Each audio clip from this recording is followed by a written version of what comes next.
Welcome back to MVM. Today we have a Kickstarter preview. This one is for Tentacle Town from Monster Fight Club. This is a 2 to 4 player game with a little area control, area majority. You're going to be fighting tentacles out in the ocean. It's a family-friendly game that introduces people to gathering resources and spending those resources to get the job done. So the theme behind the game is that you are all residents trying to compete to become the mayor of Tentacle Town. And in order to do so, you're going to be using resources in order to use some of the different tasks in order to gain fame in the town. There are 3 different types of basic resources. You have gold, you have iron, and then you have food. You're going to be trying to convert in one way or another into fame at any point within the game by using very specific tasks out on the board. Yeah, every player is going to start the game with a little bit, not a lot, but some gold and some harpoons. Harpoons, one thing we didn't talk about. Of course, you're going to be using those to fight the tentacles that were going to be popping up around the 3 districts on the island.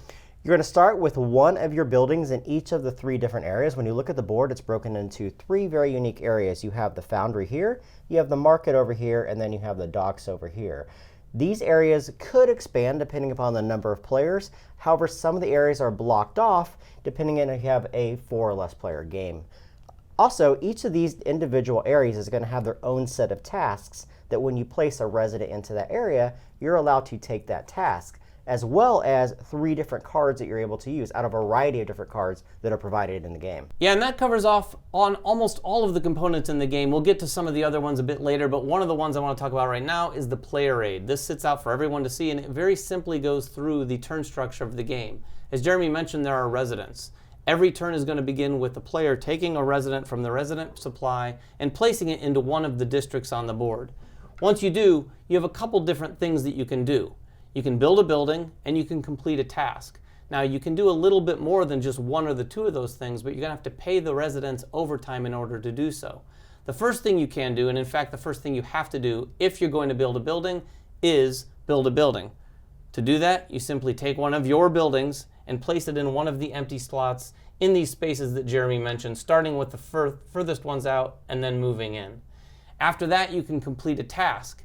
But if you've built a building, you're going to have to pay overtime to complete that task.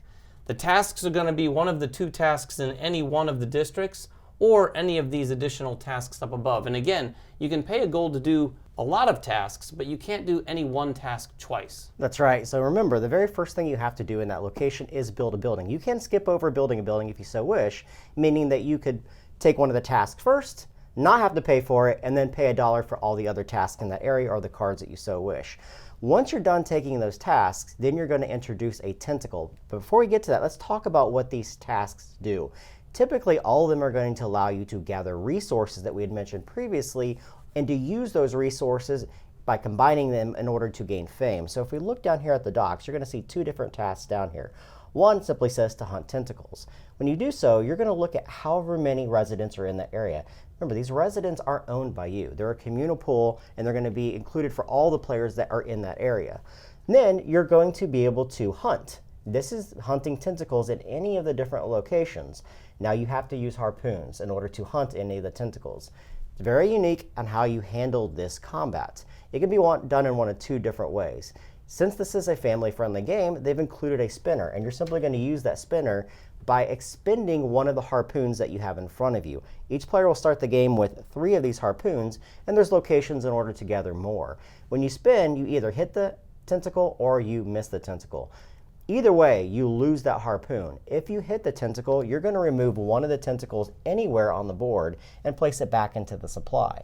Then you're going to farm basically that tentacle by gaining fame and food from that specific tentacle that you defeat. If you don't want to use the spinner, and you don't have to, the tentacle tokens are actually double-sided with a hit and miss. You can simply flip this and see which of the 2 outcomes that you happen to get. Yeah, exactly. And the other location here at the docks is the butcher catch. The butcher catch is simply going to give you a food for every of your buildings there. So through the course of the game, you've put a lot of buildings there. You're able to go there and take better advantage of it by gathering more of that food.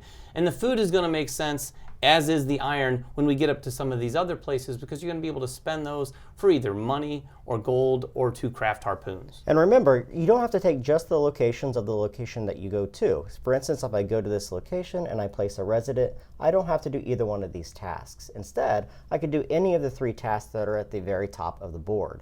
Each of these tasks are going to give you very specific resources or allow you to change resources into something else. Remember, beyond the very first action that you take on your turn, you have to expend 1 gold for each additional action.